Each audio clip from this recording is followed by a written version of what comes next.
Luis Velasquez, welcome to Paper Napkin Wisdom. I'm excited to have you here with me today. Thank you so much, Raven. I really appreciate the opportunity to be here with you today. Yeah, so you shared with me an interesting paper napkin, and I'm going to do my best to describe it for everybody listening. Obviously, check it out online. It says resilience is equal to commitment plus persistence, and there's brackets. So it's an equation: commitment plus persistence in brackets, the whole thing, times optimism. And there's a circle around the whole thing, like a cloud. Why did you share that with me? Um, well, there are two reasons. Number one, because that is the subject of my book, Ordinary Resilience. And number two is because it has um a lot of emotional connection in my journey as a human being and my dad and many of the people that I have coached and as a professional coach right now. So it is something that I want to bring to the world. What is resilience is commitment, persistence, times optimism. So, how did you come to experience this for yourself then? Um, well, so I'll give you a little background, quick background. So I grew up in Guatemala, Central America, in a time that was full of war, political war. The Cold War wasn't fought in the United States or Russia; it was fought in Latin America. So I grew up there at that time. In addition to that, I grew up in extreme poverty. Somehow I made it to the United States through a scholarship and got a PhD. My dream was become a professor. Um, Everything was going well until I got blessed with a brain tumor. And during that brain tumor, long story short, my professional dreams didn't survive, nor my marriage, but I survived the tumor. And during that process, I started, thinking, what am I going to do? How am I going to do this? How else I want to survive this situation? And I started running as a recovery. In fact, I call my recovery a marathon training. And I started running, and I run one marathon, and then I run another one, and I run almost 100 marathons, including several with Ironman, including Ironman triathlons and ultra marathons. Gavin, a lot of people tell me, my God, you're so resilient. How do you do it? Because my life has been up and down, a lot of suffering, a lot of, really some extreme things that are happening to me. And in my mind, I was thinking, there's nothing special about me. I just do it, just because I do it. I haven't nothing else, no training on anything. I just did what it was natural to me. While I was coaching, I realized that we all have access to these three things. Is commitment, being committed to something, being persistent, and being optimistic. Now, resilience, the way I see it, resilience is an outcome. People say resilience is how you bounce back, is recovering, is doing that. But there is not much information about what is happening to you during things that are going bad or hard times. And the way I see it is resilience is these three things when you're happening, and we all have access to it. What I mean by that is that resilience is not extraordinary. Resilience is ordinary. We all have access to these things. And so that's the origin of this formula, let's put it that way, which I Yeah. hope is what I have found is that it's an aha moment for many people that I talk about it with. So I think there's a lot that you said. First of all, and I want to make sure that we go through all of it Yeah. because you shared an incredible story. For people who don't know, I mean, Guatemala has been a country that's been ravaged by political war for many years. And when you talk about extreme poverty, there are people who are listening who may have a sense of what that means, but I don't think everybody does. I mean, my father came from a situation where um, it may sound familiar, but he had to study by borrowing other people's books and reading them under the streetlights because they didn't have lamp oil. What does extreme poverty mean in your situation? Where did you come from? Well, I mean, my dad was a truck driver. and he will make $25 a month. My mom was a seamstress, and she will I think that she will make like 75 cents a day or something along those lines. Sometimes we will not think about the question. Sometimes wasn't what are we going to have breakfast today. The question was, are we going to have breakfast today? Right. Our house had no floor, and sometimes we had to go, one meal a day. I mean, our books, our notebooks. My mom made those notebooks. He will get some paper and he will sew them so we can actually, have something to write on. But the one thing that I want to add to that is that I had a very happy childhood. Looking back, I always, talk to my brothers and sisters. The reality is that we were under very, very dire conditions, yet we were so happy, as a family. And I give my dad my dad and my mom, the credit for raising us with a lot of agency. And what I mean by that is that my dad will, every time that we didn't like something, his question was, oh, what are you going to do about it? What are you going to do about it? And that time, instead of complaining, we start thinking about, well, what are we going to do about this? And I give that the reason where I am today. I love that. The agency that you talk about, that your father gave you about what are you going to do about it,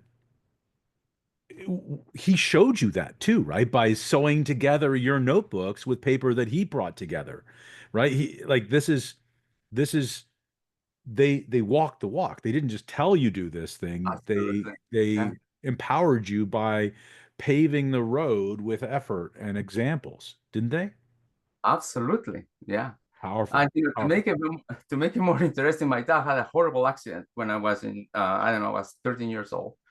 And when he was recovering from it, from the accident, I mean, he lost his ability to walk for about 2 years, and so my mom had to. I mean, we suffered at that time. In fact, we went to live with different people because my mom couldn't afford to keep us together. Uh, and then my dad made a commitment, and he said, "I am gonna get better. I am going to build my own business. I'm going to send you to university. I'm going to buy a house." And we were laughing about it because he couldn't do it when he was healthy. But guess what? He did it.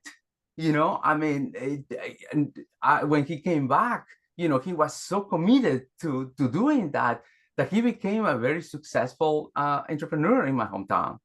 Just to give you an example, as I said, the way we grew up is not the way my little sister grew up. When my little sister went to college, the first thing that my dad did is he bought her a car and a house. So extreme differences. But Yeah. to going back to me when I was in my issue with my brain tumor, I had that inspiration from my dad, and I Right. knew that the first thing that he did is to make a commitment to get better, and that's exactly what I did with myself too. I said, I need to get better. I need to get better. And to Isn't me, that powerful? Like, how powerful is that? Because one of the things that I think is really incredible about that is not only did you learn agency from your father, but you learned that change happens like that. It doesn't happen slow. People think, oh, I'll go on this journey of 5 years and I'm going to change. No, he changed that moment from the truck driver to the entrepreneur. And when he did that, the world around him changed. He changed. absolutely. And I mean, one of the elements of resilience, what I think, the pillars of resilience is the number one is embrace the suck. Yeah, Accept the challenge. And that is reality is that sometimes, it is where I am. That's it. All I have is what I have right now. And the reality is that we already have everything that we need to take the first step. So absolutely. my dad, to your point, he didn't change overnight, but he made the decision, the commitment to start the journey. Just like myself, when I, when I literally, when I was at the bottom of my journey and during the brain tumor experience, I made a commitment to, to get better. And to me, getting better at that time was to get my health back. And the only thing that I could do is to start my recovery. And that's how I reframe my recovery to my marathon training. Yeah. So Yeah. I don't want to go too far advanced because we're in Guatemala. You know your father demonstrates agency not just through his words and action. Along with your mother, you have this incredible journey, the experience watching him change, watching the world around him change as he changes, and then you say somehow he made it to America. Well, it wasn't somehow. What was the somehow? There was a story there, I think. Yeah. So I went to a school that was what they call a terminal school. It was a school where they prepare you to get a job, or trade school for A that trade matter. school is what they'd call it here, right? And so university for me wasn't at that time it wasn't an option. I just wanted to work, and I started looking for jobs. I started visiting places. Where can I get a job? And I went to a foundation, an agricultural foundation, and see if there was a job. And they told me, no, there is no, there, we don't have a job, but we have some scholarships to the United States, applications. At the end of the war, what happened was that the United States, Henry Kissinger created this program that it was called Scholarships for Peace. And the idea was to bring people here after the war and then train them that should, like, teach them English and then send them back so they can become beacons of light, beacons of change. And that's exactly what happened to me. So I came and went to a community college in California. But what that did to me is transformational, because back home, my world ended at the end of my village. My world ended at the end of my town. The war and the poverty, to me, that was normal. That was the way I lived. When I came here, I realized that there was so much I could do. There's so much that I could take advantage of. So I finished my program. I went back to fulfill my commitment of staying in Guatemala for a few years. And then I decided to come back and look for scholarships again. And I got another scholarship to Florida A&M University. I don't know if you're familiar with that. Mm. And Florida State University. Got a master's degree there on plant biotechnology and did a PhD in horticulture, botany, and molecular plant biology at Michigan State, and became a professor there.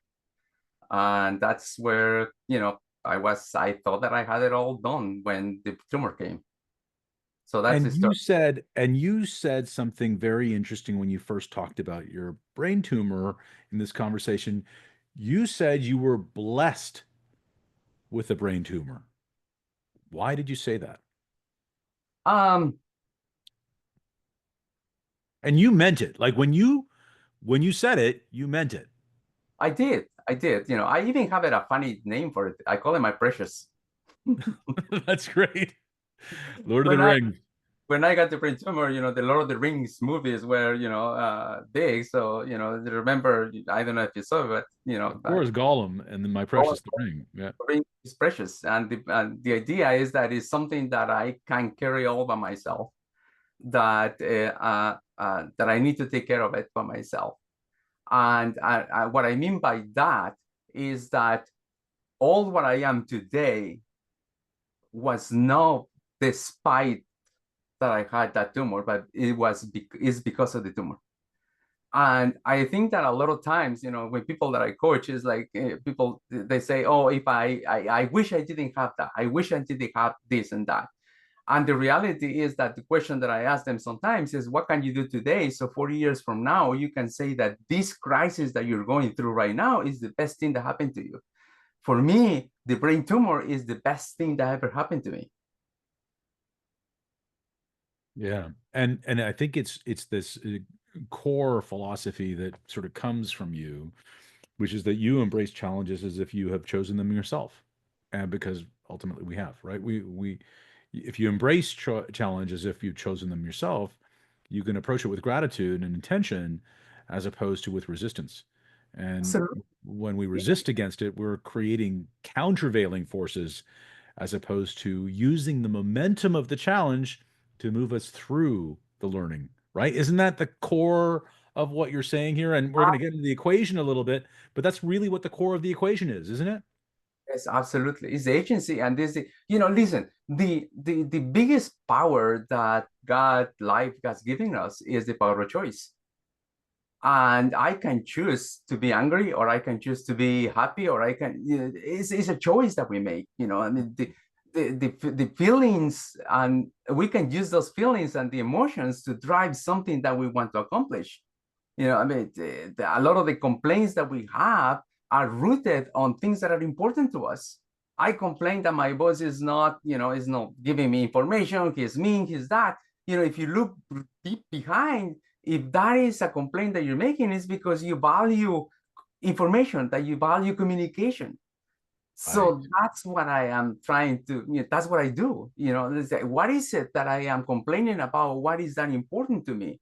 And then I use that as a catalyst for change for myself. So you talk about these three things, right? These three things that you say. First of all, you said, "How did you do it?" There's nothing special about you. Uh, we're going to debunk that in a second. However, the I think we're all special, and we realizing that specialness is really what you've done so powerfully and intentionally. So let's talk about the three things that we all have, right? That we all have access to these three things you said, and the three things are commitment, persistence, and optimism. Let's talk about what commitment means. What does commitment mean? So commitment means, well, if you know about me, there are three things. Commitment for me is making an emotional decision. And when I call commitment, because it has an emotional component of that. I am committed to my wife. I am committed to my marriage. I am committed to my religion, to my church, whatever. It's an emotional connection to it, as opposed to I'm making a decision. The decision is cerebral. Commitment is more from the heart that uses. So commitment aligns three things: aligns your reasoning. I'm committed to this because it's the right thing to do. I'm committed to this because it aligns your spirit. I'm committed to this because I am emotionally attached to this situation. I care about this. And finally, the desire. So commitment, you have to align those three things. Desire, I want to get better to this. You see what I'm saying? So that Yeah. to me, commitment is the emotional decision that you do, that you make about doing something about something. So it's connecting your heart and your head in some way, right, to make a commitment. So it's coming, there's an emotional component, there's a cognitive component. You're making this connection on purpose and you're committed, right? So that's what you're saying. So that's what commitment means. Now, I'm going to say that persistence sounds like it's obvious, but what do you mean by persistent? Commitment plus persistence. What does persistence mean in that context?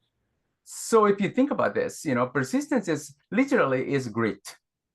Is the ability to withstand the hard times and the pain that a lot of times we have to go through. Life is hard. Life is hard. Unfortunately, we as humans, we tend to optimize for comfort. And when we tend to optimize on comfort, we don't push ourselves a little harder. I see a lot of times people confuse pain with discomfort. It's painful to talk to my boss. It's painful to do X. No, it's not painful. It's uncomfortable. So the way those two things are, if you're committed to something, but you don't take action, nothing happens. Because Mm. you committed to something. But if there's no action, nothing happens. Now, the persistence is that's where you take the action. But realizing that a lot of times life is not easy and life is hard. That's right. That's right. Now, So those put together by themselves is a recipe for burnout. And that's what we're going to talk about, the optimistic component of that. so just by saying commitment plus persistence unrelentingly is the recipe for burnout. Why is that the recipe for burnout? Because there is not a hope of things get better. So let me tell you, like you can see people that are going through work in a toxic place, and they just go there. They adapt to that. They don't like it. They hate it, but they keep going. That's great. You see what I'm saying? Or people that are in relationships that are toxic and they adapted to it. They manage. That is great. That is no resilience. That is just simply great. That is endurance. And that's, if you talk about your father's story a little bit again, right? What he was doing when truck driving and $25 and your mother with 75 cents a day, just grinding it out, doing the same stuff all the time. They were committed to being great parents. They were committed to deliver, you guys had a happy childhood. They were persistent. They kept on going because they needed the 75 cents and the $25. That was just pure guts. That was just like gutting it out. That's relentless and and doesn't have that X factor which you're adding at the end, which is optimism. Why is it optimism as opposed to, well, first of all, what do you mean by optimism? But there are different ways that you can describe optimism. For me, the way is this is thinking that this moment that is happening right now, that is horrible, is not last. Is not gonna last forever. The minute going back to my dad's question, so what are you gonna do about this? When you start thinking about optimism, I call it. Some people call it optimism. Some people call it hope. Some people call it long-term goals. Some people call it, the moonshot.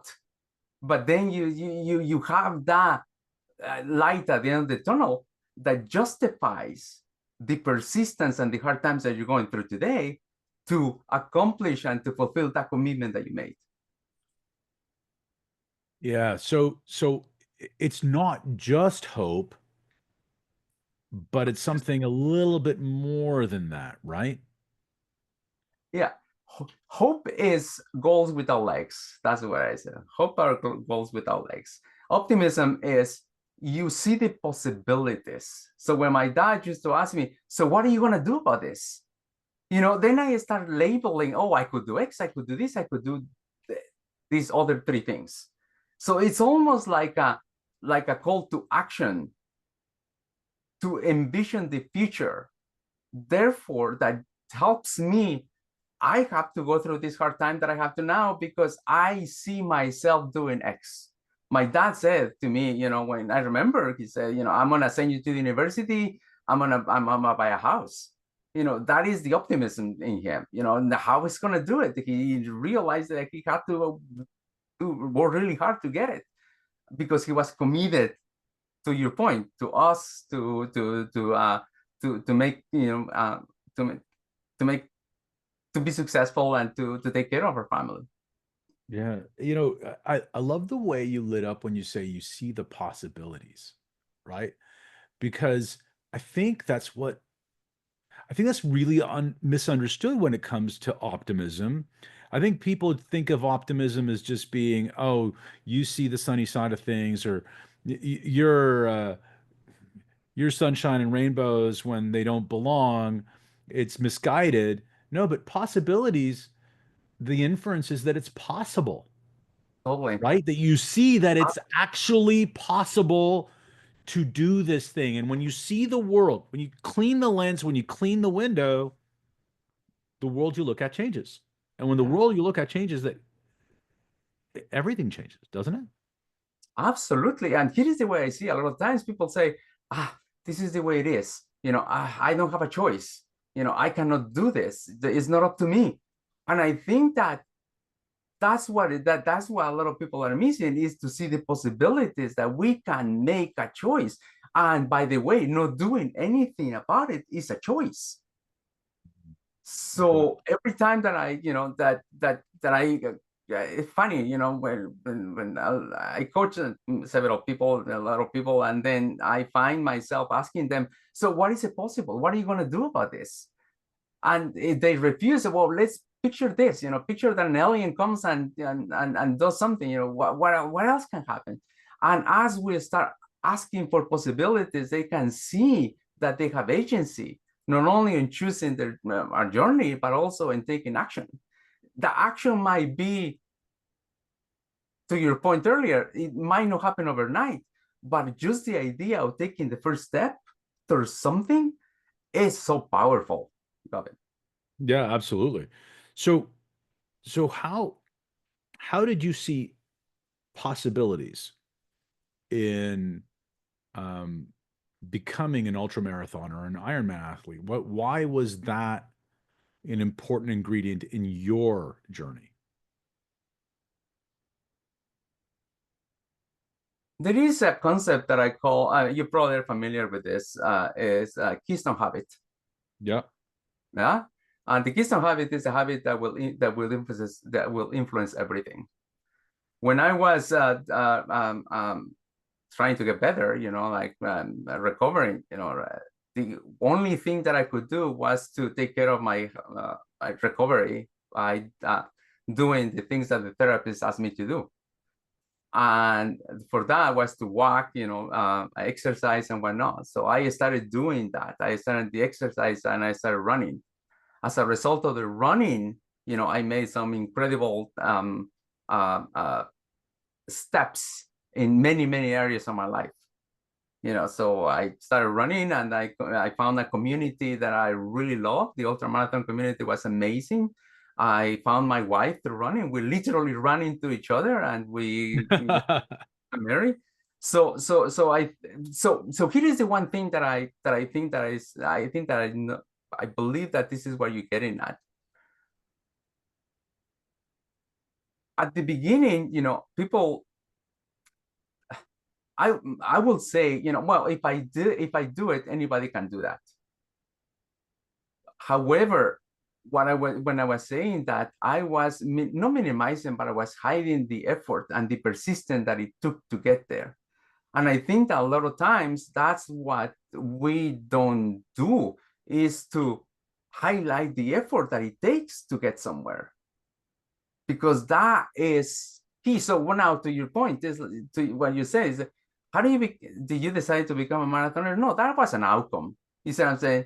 The effort is what got me there. And a lot of times we confuse the effort with the final goal. I want to run a marathon. The marathon is the final goal, but it's not. You shouldn't focus on that. You focus on the effort that it takes to get there. And so here's the thing about a keystone habit, which is it's not the marathon was the keystone habit. It was running and taking the first step. And because So, the keystone habit is a small, consistent effort, right? It's something small that you can so do consistently that has a disproportional impact on everywhere else in your life. So you'll hear um, uh, generals, Army and Navy generals talk about making your bed, going to bed at consistent time, exercise in any way, shape, or form, meditation, um, conversation, generosity, kindness. These are keystone habits that have disproportionate impacts on other areas of your life. And so for you was the effort of starting this journey, this run that I'm going to take the first step, and then you ran into your wife. absolutely. Yeah. Yeah. That's powerful. So look, Luis, everything's not always easy for you. When you're confronted with challenge, how do you remember the formula? What do you do to remind yourself of your own formula? I don't remember the formula. I just do it. Okay. You see what I'm saying? That is that has built now into in my subconscious, And I think that a lot of times, so if you think about those three things, we already do those things. Everybody has access to this. I guarantee you that you went to school and it wasn't easy, or people are done things that weren't easy, but they were committed to do them anyway. So we all have access to that. What I think that is key here is to be intentional about doing those three things in tandem. That's awesome. That's awesome. Luis, one of the things that we're doing in Paper Napkin Wisdom is to give appreciation in the world for somebody or something that was influential along your journey, and we call it a shout out, right? So giving a shout out to somebody or something that was supportive in your journey. What would who would you shout out? What would your shout out be? There's so many people that I would love to shout out, but my parents, number one. But I think that there is a teacher, my junior high school teacher, who gave me my diploma when I walked in the diploma of graduation of junior high. And I remember, he saying this. He said, this boy is gonna go really far. This boy is special. And I kid you not, I kept that memory throughout has been in my entire life, because that was a motivational, but also was something along those lines of a push. I remember he believed in me. I know that I can do it because he saw it. So his name is Juan. We call it Professor Juan, and he was hard with all of us. But what he did to me at that moment is that he challenged me to do better and to do the best I could all the time. And that's what I've been doing all along. That's awesome. That's awesome. Luis, thank you for joining me. Oh, thank you for having me. I really appreciate it.